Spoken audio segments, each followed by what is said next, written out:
how did you learn Da Vinci? Did you take a course? Did you just dive in?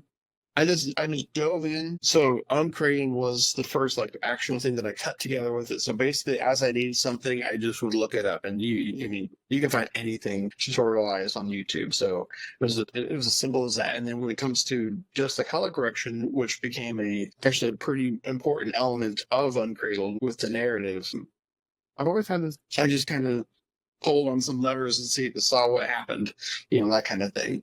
And so, like, I do remember that. That's what stood out to me about the film, is I remember having that. And then when you had your interview, I remember you touching a base on that color correction, the process, the narrative, and what it actually meant. So, I mean, it's really cool. I just got my film cousin trying to learn Da Vinci, and I'm still trying to learn Da Vinci. I'm still trying to learn the color correction aspect of filmmaking and everything. What would you say is your challenges, and how did you find your solutions when you made the transition? Like, you knew you always wanted to be a filmmaker based on watching behind the scenes and how it was made and done. Was there anything surprising to you as far as like the challenges of like filmmaking itself? Like, were you the DP of Uncradled? I mean, did you do a schedule thing, or did you hire people to do all these little bits? Yeah, I for Unreal, I definitely hired out. I was on the DP. I hired somebody who I'd met the year prior on other sets. I had AD'd for a couple people locally around here, and that kind of got me back into it. Post that kind of got me back into, oh, I should jump on this. My biggest challenge for me, it's always been a mental thing, but more of like I've always I've always had this feeling like, oh, I don't know how to do this right yet, so I should figure it out and then do it, whether it be how do you properly finance a project, or how do you properly, I want to make sure this turns out good. And I just don't do it. So it's that whole, a little bit of insecurity, but also just a little bit of like, you feel your lack of knowledge at all times. I'm sure most creators can kind of relate to that.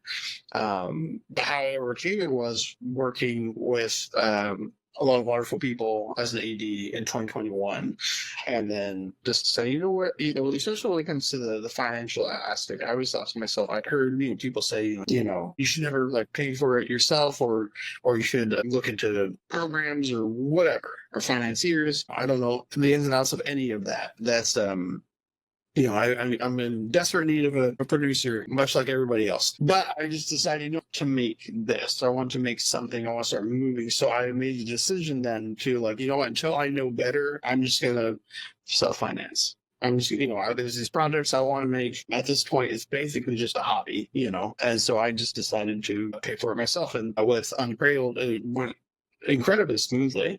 Hit up, all the players and the people, and everybody was on board. They quoted me their quotes. You only should be shot it in a day. It was a very simple, yeah, it was a very simple shoot.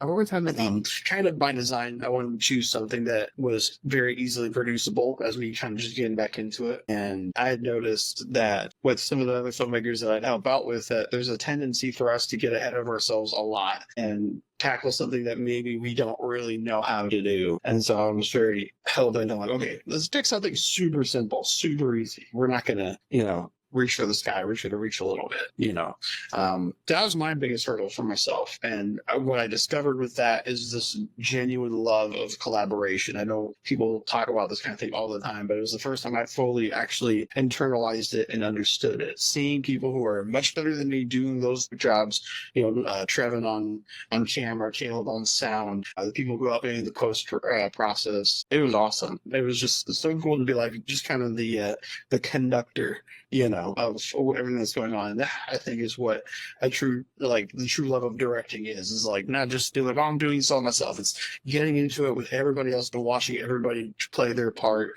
to perfection. And at the end, you've got a wonderful product.